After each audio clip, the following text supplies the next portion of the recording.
Greetings, people. I come in peace. This is incredibly sad. I mean, can you believe this? From huge success, elation, joy, and jubilation, with newfound popularity, to despair, misery, sorrow, and pain. A very tragic accident. Life is so fragile, and many of us take it for granted. My condolences goes out to the family of Sina and Latz. Rest in peace. AJ, it seems, was sitting behind the driver on the left-hand side. The two fatalities were on the right-hand side, in the front passenger seat and directly behind it. The car, a left-hand drive, was said to be overtaking at the time, which is unusual because surely it would overtake on its left, judging by the direction of the traffic. But the lorry that was parked up was on the verge, off the road, to the right. Unless they were undertaking, I don't understand how it could have happened. From what I understand, the two on the right were ejected from the car and were lying on the road. Was the driver speeding? Was there a blowout? At the moment, it's just speculation. And I'm afraid if the narrative doesn't complement the authorities, things will get swept under the carpet. I know that unforeseen occurrences befalls us all, and things happen like that every day. But it's so weirdly deflating to be at the highest of highs and in less than 10 days, be at the lowest of lows. It's as if AJ can't catch a break. It's like every time AJ gains ground, gains some momentum, impetus, and incentives, his energy, the fire, is quenched. I'm a pragmatic person, and I do believe there is such a thing as coincidence. But if I put myself in AJ's shoes, I'd be thinking to myself, what have I done? Who have I offended? Does my success have to come with calamity, adversity, and disappointment? It's been a long time now that it seems AJ takes 2 steps forward and 3 steps back. It's no wonder he second guesses himself. I remember he said something unusual before the Daniel Dubois fight. He said, "Everybody pray for me." Spencer Ferron was going on about sorcery and dark arts. I don't know where that comes from or what it is, but there is an unusualness here. I mean, there is a lot of people saying it's spiritual. It's the evil eye, aka the envious eye. Well, I don't know about that. There has been a lot of eyes on AJ lately, but of course, jealousy and resentment would be high. But we have to be careful not to give these things too much power. More power than they really have. I'm sure AJ is prayed up. He has his mother's prayer, specifically being Nigerian. The fact that he survived would suggest he's covered. It's a miracle he walked out of that wreckage. But the effect on him is still devastating. It's very negative. Whether he'll fight again is irrelevant right now. The 2 people who died were an integral part of his team, and we can imagine how excruciating it would be training without them. AJ is a fighter though, so I wouldn't be surprised if he chooses to carry on. But there's a lot of assessment to do, self-assessment, taking stock of the important things in life. Is it boxing? Is the motivation going to be there? We'll have to see. Now, there's another point I sadly have to make, and it has been a bugbear of mine for years now, how societies, governments, populations, citizens, how they can share in helping with social order. And this terrible accident shows how bad the infrastructure can be in developing countries. Nigeria is a beautiful and wealthy country, a country full of entrepreneurs, an oil-rich country, a country full of people trained and educated at the most prestigious universities around the world. Yet no ambulance service to be seen. AJ had to be put into a police car. I think I heard somebody say, "Where's the air ambulance?" Are you having a laugh? Whoever said that clearly isn't reading the room. Why weren't there any crowd control? People were freely videoing the gruesome scene, walking around like sightseers. Accident scene is terribly shameful, and that once again broke my heart being a Nigerian. Accident scene that claimed 2 lives, no ambulance, no response team, no first aiders, no nothing. How could you ask a victim to sit upright in a police van? People were busy shouting and taking videos. For Anthony to be screaming, it means something is going on inside. This is once again what I have been screaming. We need to fix Nigeria. It doesn't matter how rich you are, because emergency can happen within a second. And that is when you're going to know the effect of bad governance in Nigeria.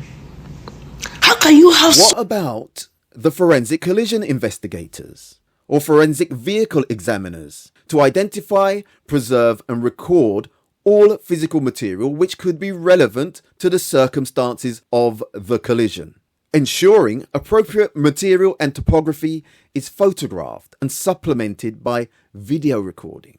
Parts of the vehicle are still strewn along the side of the road. God forbid there's particles of flesh and blood still around. Just not good enough. I don't expect it to be state of the art, but come on.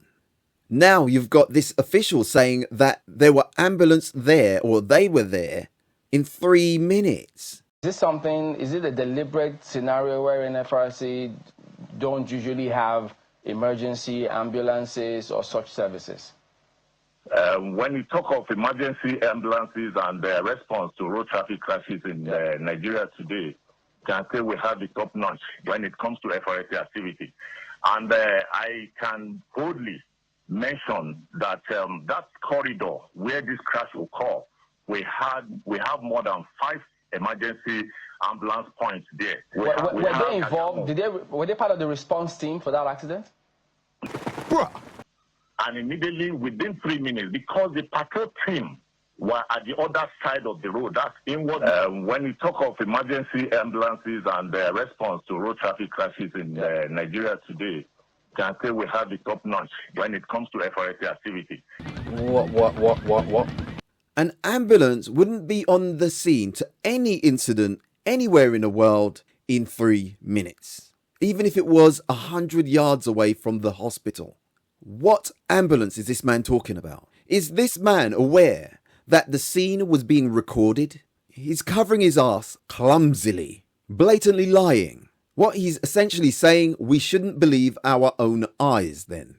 The temerity to say they have 5 ambulances along that corridor, that when it comes to road accident responses, they are top notch. It's not funny, but is he serious? It's just ridiculous. This is the problem. You've got to be honest with yourselves and work on refining, fixing, or implementing reliable procedures that work for everyone. Not sweeping incidents under the carpet, just covering your backside and taking money. The regular people have been complaining about that stretch of road for years. Apparently, it's notorious for accidents, and very little has been done. As we can see, Nigerians are coming out in droves to rightly criticize the selfishness of the powerful and wealthy over there. This is why I can't take Nigeria serious anymore at all, man. Where are the professionals? This is what I mean. How you end up in an accident and local people are dragging you out of the vehicle. And my first thought was, as I was watching the video of him getting pulled out, where are the professionals? Where are the police? And especially, where's the ambulance? This guy got dragged out of a vehicle that looked absolutely destroyed, and luckily to him he survived. And then they put him in the front seat of the police vehicle to take him to God knows where, hopefully the hospital. But bro, where's the ambulance? All this wouldn't have happened if there was simply a road. Like if Imagine, our country is so corrupted, Nigeria is so corrupted, we can't even build a simple road to keep our own people safe. And Nigeria is a prime example of what many great Nigerians experience in Nigeria. When Nigeria happens to you, it happens to be a very Nigerian thing. And the shame is that this accident probably could have been avoided if there was good infrastructure, systems in place that meant that people were not living in such a dysfunctional way. You understand? Things like infrastructure in our country, the services in our country don't support the quality that we're producing. And this is the sad tale of every bloody Nigerian.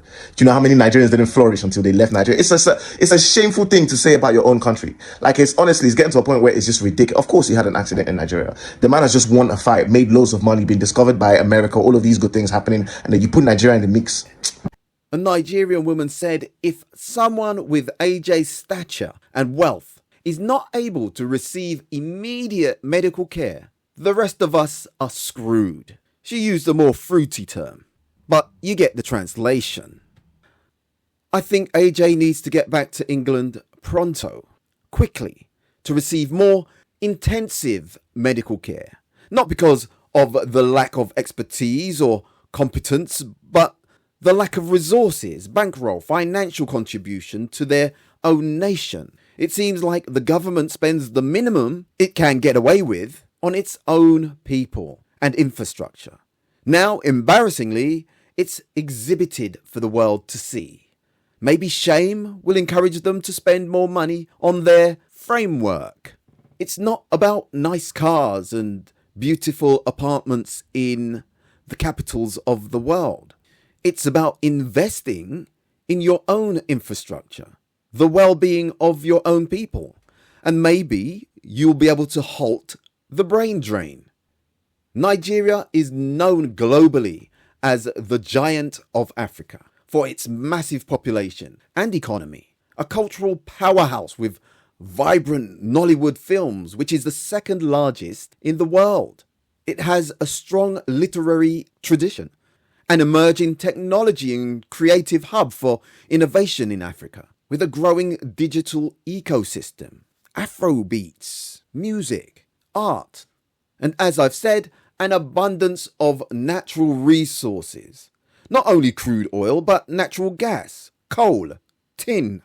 This is what's known as the paradox of plenty, also known as the resource curse, which describes the astonishing trend where countries rich in natural resources, that could be oil, minerals, gold, diamonds, often experience the worst economic growth. That's often because of external forces, complemented by internal forces. But it makes for weaker democracies and more conflict than countries with fewer resources. They fail to translate their wealth into broad development for the majority of their population. This happens because resource wealth can foment and incite selfishness, corruption, greed, dependency, and authoritarianism, undermining institutions and long-term stability. Despite the initial promise of wealth and riches for all, it's consolidated, polarized to a certain group, tribe, families. This happens the world around, not just Nigeria. It just so happens Nigeria has one of the most famous boxers in the world today, and he was caught up in an accident in his parents' country, a country that he loves. This incident exposes that when the country only works for a handful of people, eventually it works for none.